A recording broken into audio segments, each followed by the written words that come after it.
राधे आप सभी लोगों को फ्यूचर क्लासेस सेंटर में आप सभी का स्वागत है। आज हम क्लास 10th के टॉपिक बन के वास्तविक संख्याओं के कुछ मोस्ट इंपॉर्टेंट क्वेश्चन जो बोर्ड एग्जाम के लिए महत्वपूर्ण हैं उनको लगाएंगे।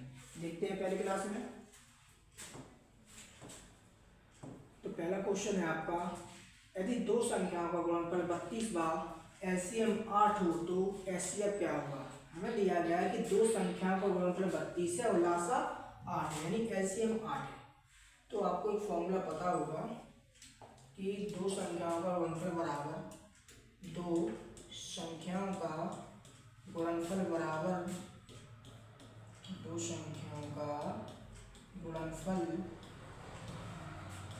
बराबर होता है एलसीएम मल्टीप्लाई एचसीएफ, या हम कह सकते हैं लासा गुणा मासा। एलसीएम को हम लासा बोलते हैं और एचसीएफ को हम मासा। तो इस सवाल में हमें दो संख्याओं का जो गुणनफल दिया गया है वो 32 दिया गया, तो यहाँ पे हम 32 लिख देंगे, और एलसीएम जो दिया गया है वो हमें 8 दिया गया, तो हम यहाँ पे 8 लिख देंगे। हमसे एचसीएफ की वैल्यू पूछी गई है तो हम एचसीएफ निकाल देंगे। तो 8 से 32 4 बार में कैंसिल हो जाएगा, तो इस सवाल का जो एचसीएफ होगा वो हमारा 4 आ जाएगा। तो इस सवाल में जो एचसीएफ होगा वो हमारा 4 होगा। अगला क्वेश्चन देखेंगे।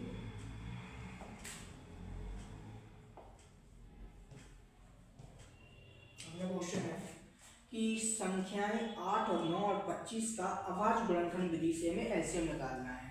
आप 8 और 9 25 का एलसीएम मौकात या एक साथ भी निकाल सकते हैं, लेकिन यहाँ से अभाज्य गुणनखंड के द्वारा पूछा गया है, तो अभाज्य गुणनखंड में हम अलग अलग तोड़कर इनका एलसीएम निकालेंगे। तो सबसे पहले 8 को निकालेंगे, तो 2 चौके 8, 2 दूनी 4, 2 से कट हो जाएगा। फिर इसके बाद हम 9 का निकालेंगे, 9 का निकलेगा 3 का 9, 3 एकम 3। फिर 25 का निकालेंगे, तो 25 का यानी 5 से भाग देंगे तो 5 25 और 5 एकम 5। इनको अलग अलग तोड़ के दिखा देंगे, 2 गुणा 2 गुणा 2, और 9 जो होगा वो हमारा 3 गुणा 3 होगा। 25 का जो होगा बेटा वो हमारा 5 गुणा 5 होगा। इस सवाल में हमें एलसीएम निकालना है। एलसीएम में क्या करना होगा कि इसमें सबसे पहले कॉमन देखेंगे, कुछ कॉमन होगा तो उनको हम केवल एक बार यूज करेंगे, और कुछ कॉमन नहीं होगा जो छूट रहे होंगे उन सबको यूज करेंगे। तो यहाँ पे कोई भी कॉमन नहीं आ रहा है तो हम सब कुछ लेंगे, यानी 2 2 2 3 3 5 5 सब कुछ आएगा। तो 2 मल्टीप्लाई 2 और 3 मल्टीप्लाई 3 मल्टीप्लाई 5 मल्टीप्लाई 5, इनका मल्टीपल करेंगे तो एलसीएम हमारा 1800 आएगा। तो इस सवाल का जो एलसीएम होगा वो हमारा 1800 होगा। ठीक है, इसको अगला क्वेश्चन देखेंगे। अगला क्वेश्चन है, अभाज्य गुणनखंड विधि द्वारा 96 और 404 का एचसीएफ और एलसीएम भी हमें ज्ञात करना है। मतलब 404 का एचसीएफ भी निकालना है और 96 का। तो दोनों का पहले हम किस विधि से लगाना है, अभाज्य गुणनखंड विधि से। तो पहले इनका सबसे पहले तोड़ 96 को तोड़ लीजिए, 2 चौके 8, 2 8 16, 2 दूनी 4, 2 चौके 8, 2 एकम 2, 2 दूनी 4, 2 छक्के 12, 2 तिया 6, 3 एकम 3। ठीक है, इसके बाद हम 404 को तोड़ देंगे। 404 को सबसे पहले 2 से डिवाइड करेंगे, 2 दूनी 4 0, 2 एकम 2 दूनी 4, 2 एकम 2 0, 2 एकम 2। इन्हें हम 101 से काटेंगे क्योंकि ये और किसी से नहीं कटेगा। तो ठीक है, इसके बाद हम इनके सबसे पहले एचसीएफ फाइंड करेंगे। तो सबसे पहले 96 के जो फैक्टर बने वो 2 गुणा 2 गुणा 2 गुणा 2 गुणा 2 और 3, और 404 के फैक्टर क्या बने, 404 के बने हैं 2 गुणा 2 गुणा 101। तो हमें एचसीएफ निकालना है। तो एचसीएफ में हम क्या करेंगे, जो कॉमन होगा दोनों में, तो एक तो जी कॉमन आ गया, जी 2 हो गया, एक जी कॉमन आ गया। एचसीएफ में हम केवल कॉमन नंबर लेंगे, तो इसमें 2 कॉमन है, इसमें 2 कॉमन है, तो एचसीएफ हो जाएगा 2 दूनी 4। तो इस सवाल का जो एचसीएफ होगा वो हमारा 4 होगा, और एलसीएम हमें निकालना है। तो एलसीएम हम क्या करेंगे, एलसीएम में आपको इसके पहले बताया गया है कि जो मैच कर रहे होंगे, जिसका पेयर बन रहा होगा उनको एक बार यूज करना है, और जिसका पेयर नहीं बन रहा होगा उन सबको लेना है। तो ऐसे में हम इनका मल्टीपल करेंगे तो बहुत ज़्यादा लंबा हो जाएगा। इसके लिए सबसे अच्छा कंसेप्ट है, जब आपको एलसीएम निकालना हो तो आपको क्या करना है, दोनों संख्याओं का मल्टीपल ले लेना है, 96 गुणा 404, और आपको एचसीएफ जो निकाला है एचसीएफ का इसमें डिवाइड दे देना। तो जी एलसीएम आपका जल्दी निकल जाएगा। 4 से कट कर देंगे जी हमारा 101 हो जाएगा और गुणा करेंगे तो जी हमारा 96 हो जाएगा। तो इस सवाल का जो एलसीएम होगा वो हमारा 96 होगा। ये जो कंसेप्ट बनता है वो हमारा दो संख्याओं का गुणनफल बराबर लासा गुणा मासा से ही लिया जाता है। ये अब हमारी अभाज्य गुणनखंड हो जाएंगे। अभाज्य गुणनखंड के द्वारा एलसीएम निकल जाएगा और उसी के द्वारा हम एलसीएम भी अपना निकाल लेंगे। अगला क्वेश्चन देखेंगे। ये सारे क्वेश्चन आपके बोर्ड एग्जाम में आ सकते हैं। अगला क्वेश्चन है, सिद्ध कीजिए कि √3 एक अपरिमेय संख्या है। ये अपरिमेय संख्या वाले टॉपिक में से क्वेश्चन हमेशा बोर्ड एग्जाम में आता है, तो इनको अच्छे से सीखना है। तो सबसे पहले इसको देखेंगे। तो सबसे पहले आप क्या करोगे, इसे मानोगे। माना कि √3 एक परिमेय संख्या है। अपरिमेय को हम सबसे पहले सिद्ध करने के लिए परिमेय बना के जाएंगे। √3 एक परिमेय संख्या है, परिमेय संख्या है। इसके बाद हम इसे a/b के इक्वल मान लेंगे। a/b अल्फाबेट है, कुछ भी ले सकते हैं आप। हमने a/b ले लिया। a/b के इक्वल में इसको हम लिख देंगे। जहाँ पे जो आपका ab होगा, जहाँ a व b पूर्णांक संख्या होगी आपकी, पूर्णांक integers numbers, plus minus zero कुछ भी हो सकते हैं। a व b पूर्णांक संख्या है, पूर्णांक संख्या है। इसके बाद a/b इक्वल टू √3, इसके अपॉन में बन लेंगे, क्रॉस मल्टीप्लाई कर देंगे, इक्वल टू √3। हम इसको हटाने के लिए इसमें वर्ग करने की कोशिश करेंगे। दोनों पक्षों का वर्ग कर दीजिए। दोनों पक्षों का वर्ग करने पर इसका हम वर्ग करेंगे तो a² √3b का स्क्वायर, इसका स्क्वायर में यहाँ से हटाएंगे तो इस पर अंडर रूट आ जाएगा, √3b का स्क्वायर। ये स्क्वायर से अंडर रूट कैंसिल हो जाएगा, तो जो वैल्यू आएगी वो हमारी a बराबर √3b आएगी। आपको पता है कि अंडर रूट को हटाने के लिए स्क्वायर किया जाता है। हमने स्क्वायर किया, फिर भी इसका अंडर रूट नहीं हटा पाए, तो हम कह सकते हैं अतः √3 एक अपरिमेय संख्या है, अपरिमेय संख्या है। इस प्रकार से आपका क्वेश्चन लग जाएगा। ऐसी लैंग्वेज आपको सब में लिखनी है। अगला क्वेश्चन देखेंगे। अगला क्वेश्चन है,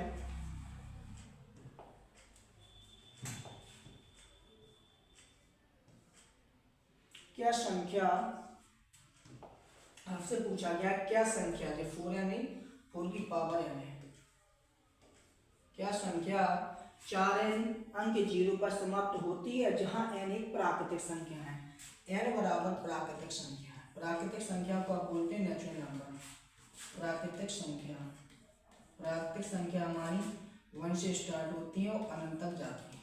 ठीक है, तो आपसे पूछा गया है 4n के बारे में। 4n को हम सॉल्व करेंगे। 4n के हम जो हमारे जो फैक्टर आएंगे 4 की ओनली, तो वो 2 दूनी 4, तो एकम 2, यानी इसके जो फैक्टर बनेंगे वो हमारे 2 गुणा 2 की पावर n बनेंगे। तो इसको हम तोड़ेंगे तो 2 की पावर 2 और 2 की पावर 2। तो n की जो वैल्यू है वो 1 से लेके इनफाइनाइट तक है। तो n की वैल्यू आपकी जो फाइनाइट वाली है, तो आप देख सकते हैं कि 0 पर खत्म नहीं होती है, नहीं, a अंक 0 पर समाप्त नहीं हो सकते, अंक 0 पर समाप्त नहीं हो सकती है, नहीं हो सकती है। इस प्रकार से आपको क्वेश्चन लगेगा। अगला क्वेश्चन है,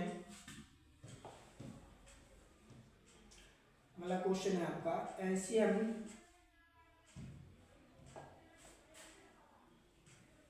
एलसीएम 2691। आपको दो संख्या का जो एलसीएम दिया गया वो 182 दिया गया और आपसे एचसीएफ की वैल्यू आपसे पूछी गई है। तो इस सवाल में हमें क्या करना है, आपको पता है फॉर्मूला होता है दो संख्याओं का गुणनफल बराबर लासा गुणा मासा। दो संख्याओं का गुणनफल बराबर लासा गुणा मासा, एलसीएम मल्टीप्लाई एचसीएफ। तो दो संख्याओं का गुणनफल मतलब पहली संख्या हमारी 26 हो जाएगी, दूसरी संख्या हमारी 91 हो जाएगी। और इस सवाल में जो लासा दिया गया है वो हमारा 182 दिया गया है। मासा पूछा गया है, मासा हमें ज्ञात करना है, मासा यानी एचसीएफ हमें निकालना है। तो हम इसको अपॉन में डाल देंगे 26 मल्टीप्लाई 91/182 एचसीएफ। इसको कट कर देंगे, तो इसको हम कट कर देंगे 13 एकम 13, 13 चौके 52, 13 दूनी 26, और फिर इसको 2 7 14 और 7 से कट करेंगे, 7 एकम 7, 7 21, तो यानी एचसीएफ हमारा आ जाएगा 13। दी गए अंक में एचसीएफ आएगा वो हमारा 13 आ जाएगा। ये आपका आंसर हो जाएगा।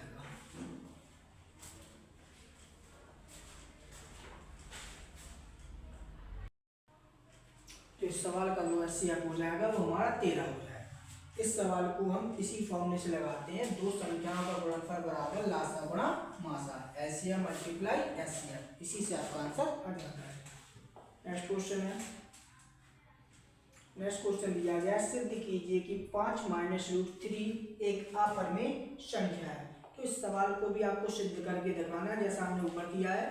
तो सबसे पहले इसको आपको मानना पड़ेगा, माना कि 5 माइनस अंडर रूट 3 एक परिमेय संख्या है, एक परिमेय संख्या है। माना कि 5 माइनस रूट 3 एक अपरिमेय संख्या, परिमेय संख्या है। इसको हम a अपॉन बी इक्वल मान लेंगे, a upon B equal to 5 minus under root 3, जहाँ a व b पूर्णांक संख्या है, पूर्णांक संख्या है। इसके बाद a upon B equal to 5 minus root 3, इसके अपॉन में हम बन लेंगे, फिर क्रॉस मल्टीप्लाई कर देंगे, a equal to 5 minus root 3 bracket लगाएंगे और b का मल्टीप्लाई कर देंगे। इसके बाद हम दोनों पक्षों का वर्ग कर देंगे, दोनों तरफ का वर्ग कर दो, दोनों पक्षों का वर्ग करने पर तो a का वर्ग करेंगे तो a स्क्वायर इस साइड करेंगे, तो 5 माइनस अंडर रूट 3 b बड़ा ब्रैकेट लगा के इस पर स्क्वायर चढ़ा देंगे, इसका स्क्वायर हटाएंगे तो इस पर अंडर रूट आ जाएगा,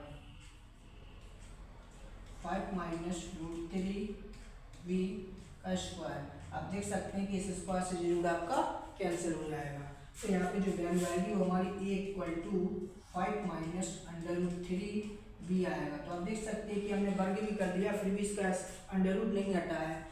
तो हम कह सकते हैं आसानी से कि 5 एक परिमेय संख्या है, 5 एक परिमेय संख्या है, 5 एक परिमेय संख्या है, परंतु अंडर रूट 3 एक अपरिमेय संख्या है, एक अपरिमेय संख्या है, जिस कारण से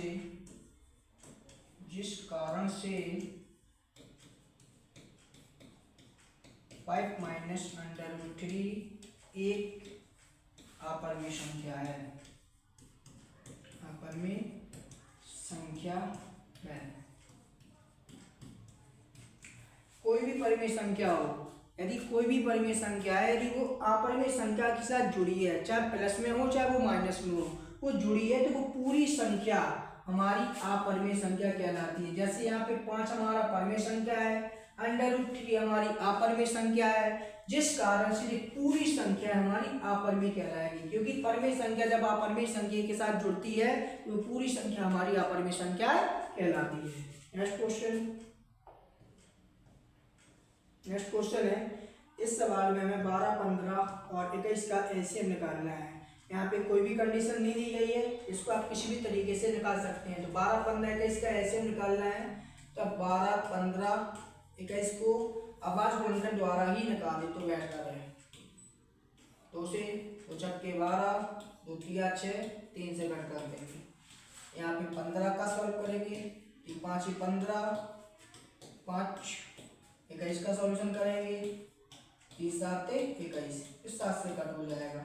अब यहाँ पे देख सकते हैं कि 12 के जो फैक्टर बने वो 2 गुणा 3 बने हैं, और 15 के जो फैक्टर बनेंगे वो हमारे 3 गुणा 5 बने, 21 के जो फैक्टर बने हैं वो 3 गुणा 7 बने हैं। इस सवाल में एलसीएम निकालना है। एलसीएम में सबसे पहले आपको क्या करना है, कॉमन देखना है। इस सवाल में केवल 3 कॉमन आ रहा है, तो हम 3 को केवल एक बार यूज करेंगे, तो इसको सबसे पहले लिख लिया 3। इसके बाद और कुछ कॉमन आया नहीं, तो बाकी जो छूट गया है सबको उठा लीजिए। 2 2 बचा तो इनको भी लिख लीजिए, 5 भी बचा है तो इसको लिखेंगे, और 7 भी, तो इनका गुणा करेंगे। 7 गुना 35, दूनी 70, 70 दूनी 140, 3 420। तो दिए गए सवाल का जो एलसीएम होगा, जो लासा आएगा वो हमारा 420 आएगा। तो 12 15 21 का जो एलसीएम होगा वो हमारा 420 होगा। नेक्स्ट क्वेश्चन,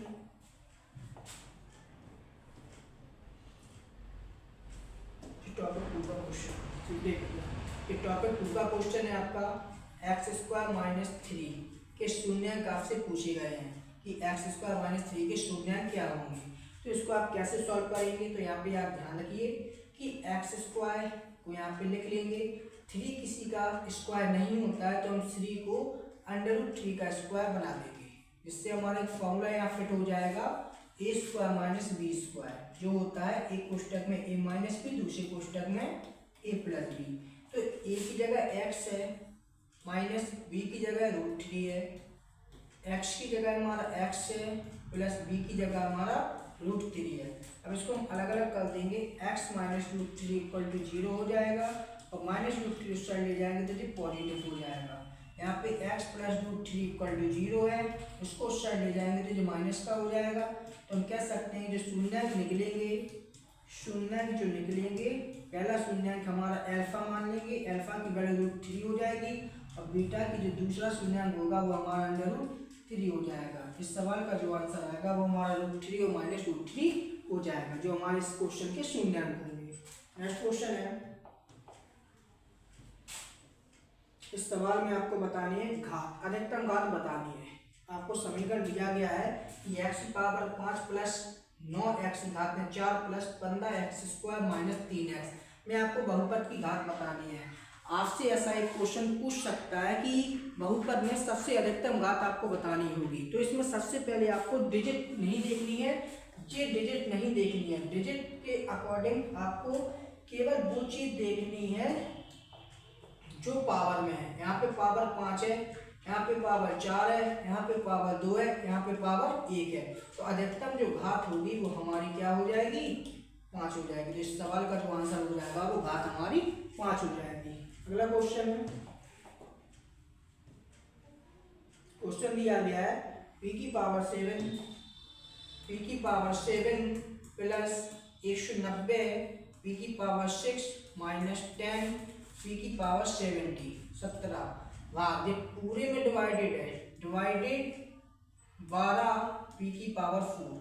इसमें हमें अधिकतम घात बतानी है। p⁵ plus 190 p⁻6 - 10 p⁻17 divided 12 p⁴ में बहुपद की घात हमें पता करनी है। तो इस क्वेश्चन को पहले थोड़ा सॉल्व करना होगा।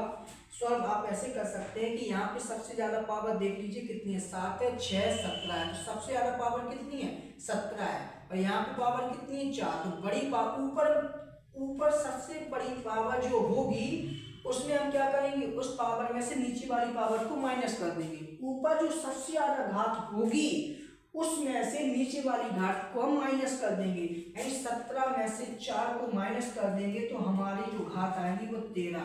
तो दिए गए सवाल में जो अधिकतम घात होगी वो हमारी 13 हो जाएगी, जो इस सवाल का आंसर होगी। अगला क्वेश्चन है, एल्गोरिथम विधि के द्वारा एचसीएफ आपको निकालना है। इस सवाल में आपको 2 पार्ट दिए गए हैं, दोनों पार्ट में आपको एचसीएफ पता करना है एल्गोरिथम विधि के द्वारा। तो एल्गोरिथम विधि के द्वारा आपको पता है कि हम कैसे निकालेंगे, भाग दे के निकालेंगे। बड़ी संख्या में छोटी संख्या का भाग दे के जाएंगे, और लास्ट में जिस संख्या से भाग देने पर हमारा शेषफल 0 हो जाएगा वह हमारा एचसीएफ हो जाएगा, यानी महासा हो जाएगा। तो एल्गोरिथम में आपको पता है कि एल्गोरिथम हमारी होती है भाज्य बराबर भाज्य गुणा भागफल प्लस शेषफल। तो सबसे पहला क्वेश्चन इसमें देखेंगे क्या है। पहला क्वेश्चन है आपका 255 व 545। तो सबसे बड़ी संख्या इसमें 545 है, तो इसको ग्रेटर कर देंगे 255, यानी बड़ी संख्या में हम छोटी संख्या का भाग देंगे, यानी 255 का भाग हम 545 में देंगे। कितनी बार में जाएगा, 2 बार में चला जाएगा। 2 पंचे 10, हासिल 1, 2 पंचे 10 11, हासिल 1, 2 दूनी 4 1 5। इसको घटाएंगे, 5 4 में से 1 जाएगा तो 3 बचेगा। अब 255 का तो जाएगा नहीं, इसलिए हम इसको अपोजिट करेंगे, 255 यहाँ पे लिख देंगे। ये 8 24, 8 5 40 4, ये आपका 5 बार 4 3 12, 5 5 आपका जो हो जाएगा 8 24। 7 बार में देके देखो, 7 ना 35, हासिल 3, 7 21 और 3 24। 8 बार में चेक कर लीजिए एक बार, 8 बार में कितनी बार में जा रहा है, 8 बार। 8 5 40, हासिल 4, 8 24 4 28, 8 5 40 4, 8 24 4 28 हो जाएगा, ज़्यादा हो जाएगा। इसको 7 बार में देंगे, ठीक है। 7 बार में हमारा हो जाएगा 7 गुना 35, हासिल 3, 7 21 3 24। 5 में से 5 जाएगा 0, 5 में 4 जाएगा 1। अब 35 का 10 में तो जाएगा नहीं, तो हम 10 का 35 में देंगे। 10 30 हो जाएगा, यहाँ पे 5 लिखेंगे। 10 का 5 में नहीं जाएगा, 5 का 10 में देंगे, 5 दूनी 10। लास्ट में जिस संख्या से हमने डिवाइड किया वही हमारा एचसीएफ होगा। तो एक लाइन यहाँ पे हम लिखेंगे एल्गोरिथम विधि के द्वारा, एल्गोरिथम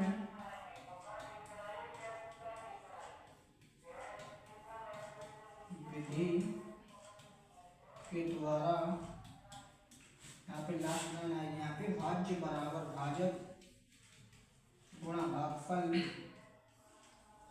भाज्य गुणा भागफल प्लस शेषफल। तो इसकी वैल्यू हम लास्ट वाले कंसेप्ट से फिल कर देंगे। यहाँ पे भाज्य कितना है हमारा, भाज्य हमारा 10, भाजक क्या है 5, भागफल कितना है 2, शेषफल कितना है 0। इसके अकॉर्डिंग जो एचसीएफ बनेगा लास्ट में डिवाइडर हमारा 5। तो इस सवाल का जो एचसीएफ होगा वो हमारा प्लस का 5 हो जाएगा। ये आपकी यूक्लिड विधि के द्वारा एचसीएफ ज्ञात करना है। इसका सेकंड पार्ट है, तो सेकंड पार्ट देखेंगे।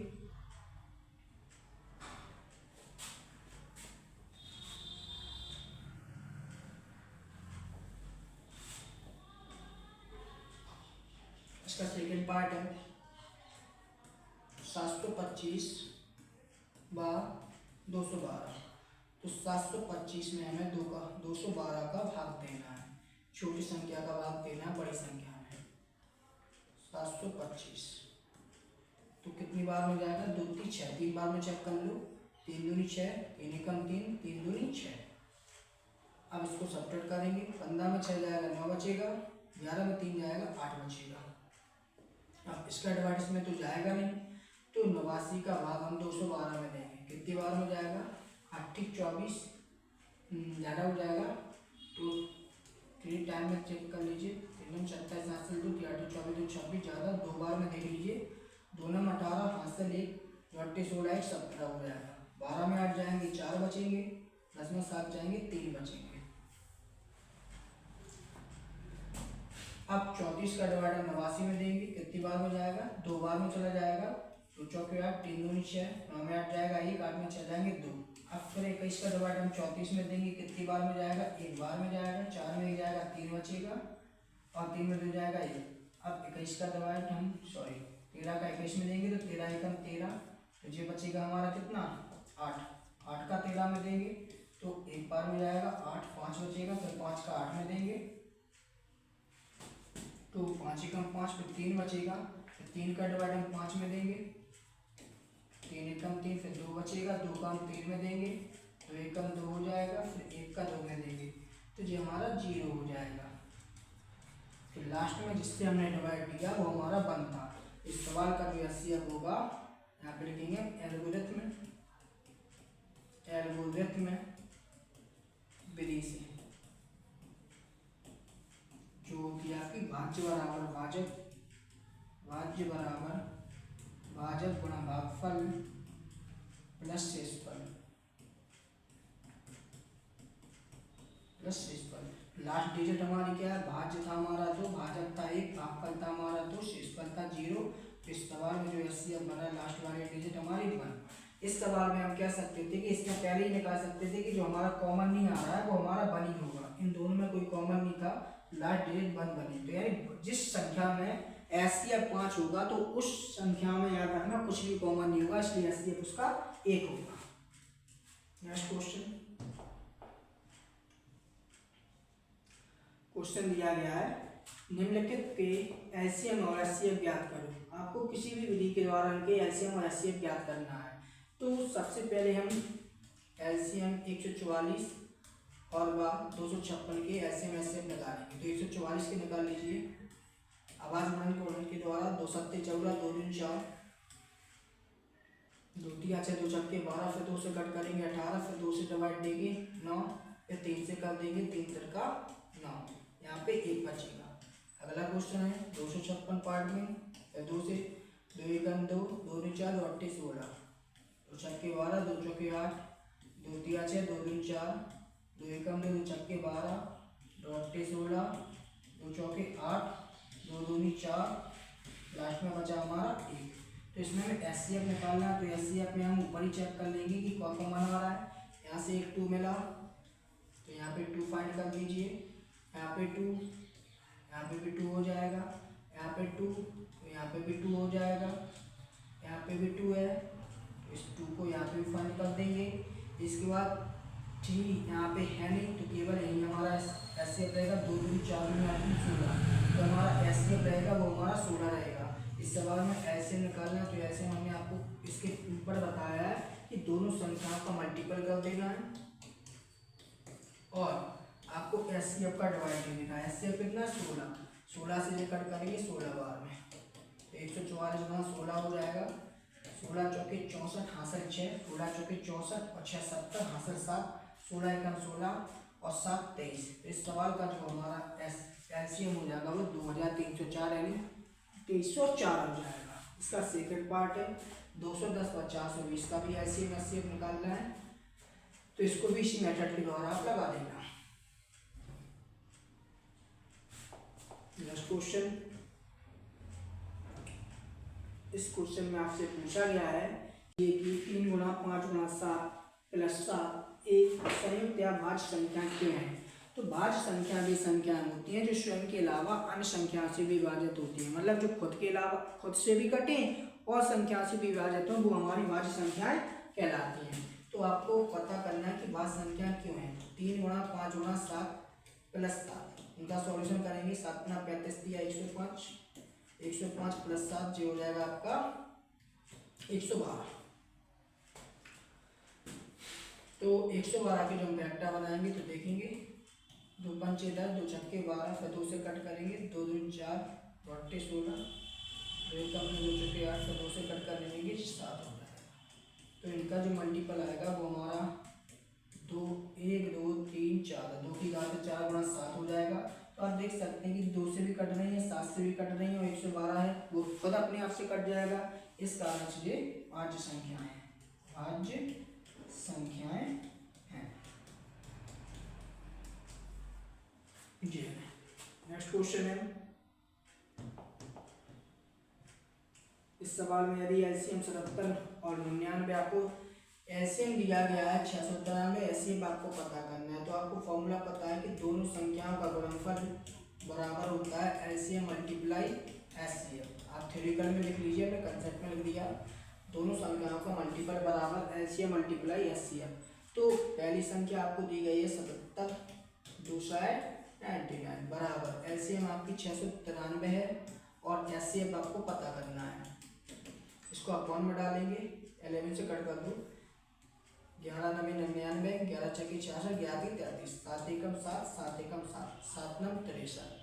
तो 9 से 9 कैंसिल हो जाएगा। तो ये सवाल का जो एचसीएफ होगा वो हमारा 11 होगा। तो इस सवाल में जो एचसीएफ यानी मासा पूछा गया था वो हमारा 11 होगा। अगला क्वेश्चन है, आवाज गुणनखंड ज्ञात कीजिए। आवाज गुणनखंड के द्वारा इनको सॉल्व करना है। 140 के फैक्टर बनाना है। जो फैक्टर बनाते हैं वही आवाज गुणनखंड कहलाते हैं। 2 से कट करेंगे 2 सत्ते 14, फिर 2 से कट करेंगे 2 तिया 6, 2 पंचे 10, 5 से 5 सत्ते 35, 7 कैंसिल। 140 के जो आवाज गुणनखंड बनेंगे वो 2 गुणा 2 गुणा 5 गुणा 7 बनेंगे। इसको हम इस प्रकार से और लिख सकते हैं, 2 का स्क्वायर गुणा 5 गुणा 7 कर सकते हैं। दूसरा है 5005, तो 5005 के भी सॉल्व कर सकते हैं। 5 से कट करेंगे, 5 का 5 0 0, 5 में 5। अब 7 से कट कर दीजिए, 7 एकम 7, 7 एकम 7, 7 चुका 28, 7 दिया 21। 9 से कट करके देखें, 9 एकम 9, 9 से नहीं होगा, 11 से हो जाएगा 143। 11 से 11 कम 11, 11 3 33, तो 13 से कट कर देंगे। इसका जो 5005 के जो आवाज गुणनखंड बनेंगे वो हमारे 5 गुणा 7 गुणा 11 गुणा 13 बनेंगे। तो आवाज गुणनखंड भी एक प्रकार से क्वेश्चन आपको बोर्ड एग्जाम में पूछ सकता है। अगला क्वेश्चन है, इस सवाल में भी आपको दो संख्याओं का गुणनखंड बराबर लासा गुणा मासा लगाना है। पहली संख्या गुणा दूसरी संख्या बराबर एलसीएम मल्टीप्लाई एचसीएफ। तो इसमें पहली संख्या आपको 35 दी गई है, दूसरी हमें 45 दी गई है। एलसीएम हमें दिया गया 63, इसमें हमें एलसीएम दिया गया 63 गुणा ए, 63 गुणा ए, और एचसीएफ जो हमें दिया गया है वो 5 दिया गया है। इस सवाल में हमसे ए का मान पूछा गया है, तो हम इसे 5 से कट कर देंगे, 5 7 35 और 7 से 63 काट देंगे 9 बार, तो यहाँ बचा 45 बराबर 9 ए। 9 से 45 कट हो जाएगा 5 बार में, तो ए की जो वैल्यू आएगी वो हमारी 5 आएगी। इस सवाल में भी फॉर्मूला लगेगा, दो संख्याओं का गुणनफल बराबर लासा गुणा मासा, इसके अनुसार हम ए का मान ज्ञात कर लेंगे। नेक्स्ट क्वेश्चन आएगा, नेक्स्ट क्वेश्चन है, सुबह की सैर में 3 व्यक्ति साथ साथ घूमते हैं और उनके कदमों की माप क्रमशः 40 सेंटीमीटर। पहले व्यक्ति की जो माप है वो हमारी 40 सेंटीमीटर है, दूसरे व्यक्ति की जो माप है वो हमारी 42 सेंटीमीटर है, तीसरे व्यक्ति की जो कदमों की माप है वो हमारी 45 सेंटीमीटर है। प्रत्येक को छोटी से छोटी कितनी दूरी तय करनी चाहिए जिससे प्रत्येक अपने पूरे कदमों में से दूरी को तय करे। छोटी से छोटी, जब जे वर्ड आएगा तो आपको एलसीएम निकालना होगा, लासा निकालना होगा। तो छोटी से छोटी लघुत्तम वाली बात की जाती है तो वहाँ पे हम एलसीएम यानी लासा निकालते हैं। तो 40 42 45 का हमें एलसीएम निकालना है, तो हम इसको डायरेक्ट भी निकाल सकते हैं लाइन करके। 40 का निकाल लो, 20, फिर इससे कट करेंगे 10, फिर होगा हमारा 5, फिर 5 से करेंगे 1। इसके बाद हम 42 का निकालेंगे, ये हो जाएगा, फिर 3 से कट करेंगे 7 हो जाएगा 1, फिर हम निकालेंगे 45 का, जो निकलेगा 3 एकम 3, 3 5 15, 3 5 15 5। अब इसमें हमें एलसीएम निकालना है, तो 40 के बनेंगे वो 2 गुणा 2 गुणा 2 गुणा 5 बनेगा, और 42 के जो बनेंगे वो हमारे 2 गुणा 3 गुणा 7 बनेगा, और 45 का जो बनेगा वो हमारा 3 गुणा 3 गुणा 5 बनेगा। एलसीएम निकालना है, तो एलसीएम में आपको क्या करना होगा, तो जो देखिए क्या कॉमन आ रहा है, तो इसमें 3 3 5 3 3, इसमें कुछ भी कॉमन नहीं आ रहा, तो यहाँ पे मल्टीप्लाई कर लेंगे, 5 दूनी 10 दूनी 20 दूनी 40, मल्टीप्लाई 7 3 दूनी 42 और 5 3 15 दिया 45। इन सब का हम गुणा कर लेंगे तो हमारा एलसीएम आ जाएगा। इनका गुणा कर लीजिए, 45 दूनी 90 180, 180 और 42, 45 गुणा 40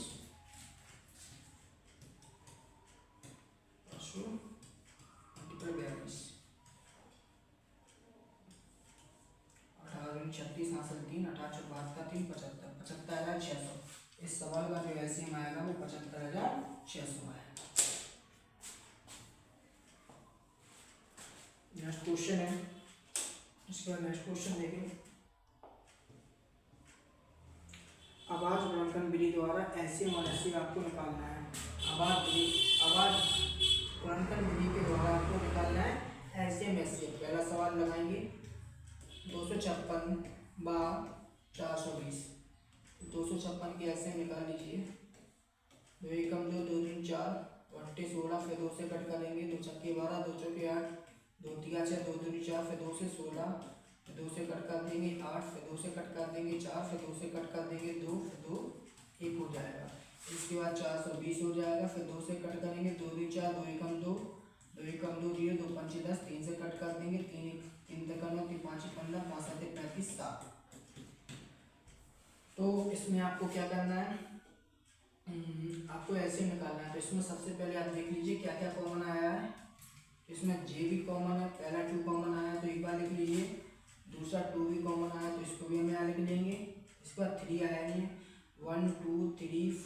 5 6 2 दूनी 4 2 दूनी 4 दूनी 8 दूनी 16 दूनी 32 दूनी 64। यहाँ पे ये 64 हो जाएगा गुणा फिर 7 गुना 35 दिया 105। इन सबका गुणा कर लेंगे तो आपका एलसीएम आ जाएगा। ठीक है जी, आप करना और दूसरा पार्ट भी आप कर लेना।